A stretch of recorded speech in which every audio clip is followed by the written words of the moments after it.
Знаете, се чувствувам онака како кога се ви оди мазно, а сепак се ви е нешто сомнително. Како кога доаѓаш дома и гледаш на маса писмо од жената. Пишува: "Љубави, јас заминав на работа. Јадењето ти е направено и е на шпоред. Треба само да го подгрееш. Јас веќе го пуштив плинот за да не се вачиш ти. А ти само стисни го копчето и штракни со запалката и бум, се е готово." А на крај секако стои: "Те сакам." Тоа чисто ако не се видите после работа навечер, па да си знаете, нели? А може пак после некој време да се видите пак, ама на некое друго место кое е поубаво.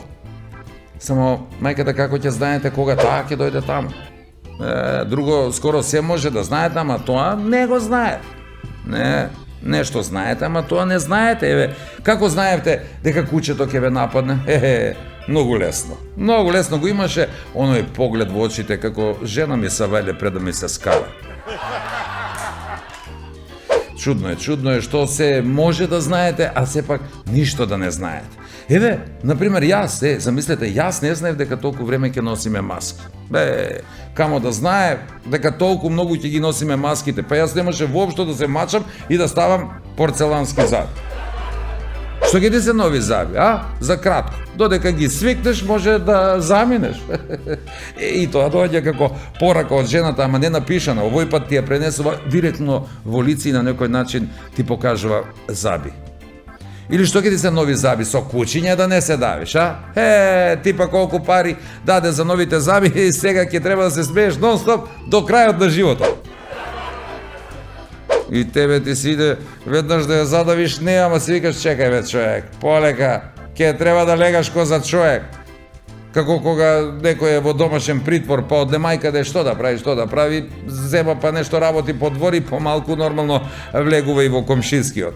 Му вели комшијата: "Ти бе комшо, уште колку имаше за легање?" "Уште 1 година." "Поди бе, човек, легај во кревет. Што се маткаш тука на меѓ? Нема да ти го признаат притворот ако не легаш, оди легај таму." Ете така.